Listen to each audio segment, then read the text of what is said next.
Soldiers tied a quiet female soldier outside to a pole. Moments later the Delta Force general arrived.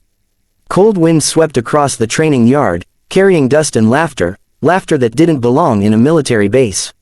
3 soldiers stood around a wooden pole near the perimeter fence, their shoulders shaking with amusement as they tightened the coarse rope around a woman's wrists. She didn't resist. She didn't shout. She simply stood there, silent, calm, eyes lowered as if none of this humiliation touched her. Her name tag read R. Hale, but nobody ever bothered to use it. To them she was the quiet one, the woman who avoided confrontation, the soldier who spoke only when necessary. New recruits often mistook her silence for weakness. Today, the wrong group of men had done exactly that. See, not even fighting back, Private Lynch smirked, pulling the last knot tight. Maybe this'll teach her to stop acting like she's better than us. Better, Private Hall scoffed. She can't even speak properly. What's she going to do? Glare us to death? The woman's jaw tightened just barely, a small, controlled reaction.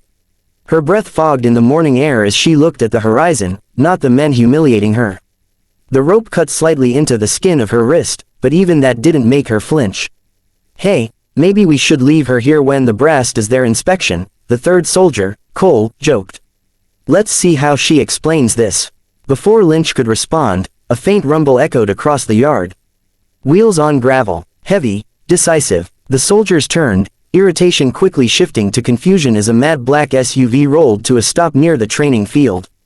No one used that vehicle, not unless they belonged to a very specific, very elite group. The doors opened. A man stepped out wearing nothing flashy. Olive drab uniform, combat boots dusty from travel, rank patch clean and unmistakable. A Delta Force general, not just any general, Lieutenant General Marcus Rourke, commander of one of the most feared special operations units in the world. Every soldier within sight froze. He didn't walk, he moved with purpose, with the kind of authority that made even senior officers straighten their spines. His sharp eyes swept across the field before locking instantly onto the scene at the pole.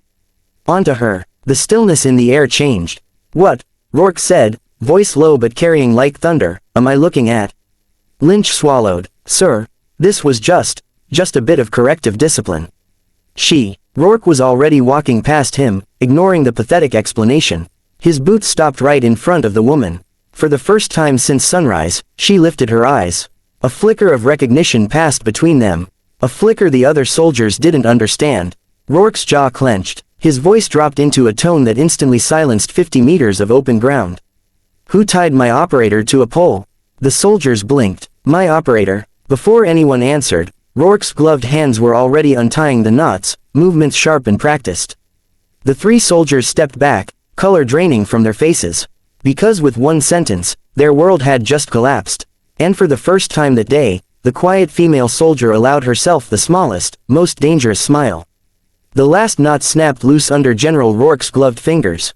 As the rope dropped to the ground, the quiet woman rotated her wrists, checking them with the calm precision of someone who had broken out of far worse restraints before. She didn't complain. She didn't even look embarrassed. She simply nodded once, not to the soldiers who tied her, but to Rourke. The general turned slowly, fixing his cold eyes on the 3 soldiers responsible. They stood stiff as fence posts, suddenly wishing they were invisible. Name? Rourke demanded.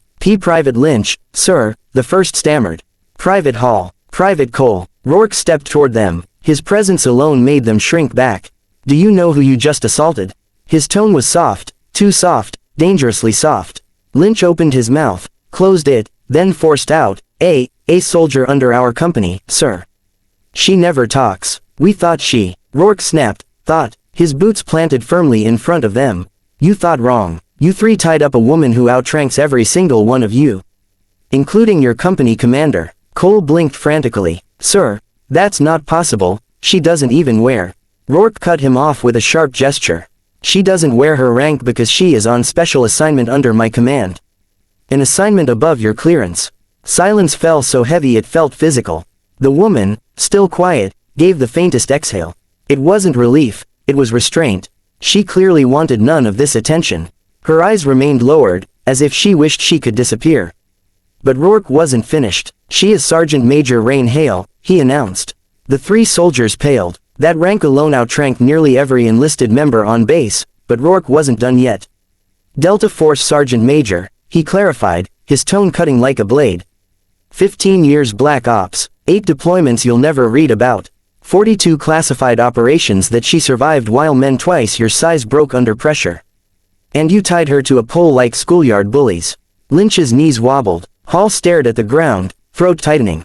Cole swallowed so loudly it echoed. Rourke turned back to Rain as if asking a silent question. She shook her head once, signaling let it go. She had no interest in humiliating them further. But Rourke's voice still boomed across the field. You three are confined to barracks until further notice. You will also report to the Provost Marshal for an inquiry. If Sergeant Major Hale decides to press charges, your careers end today.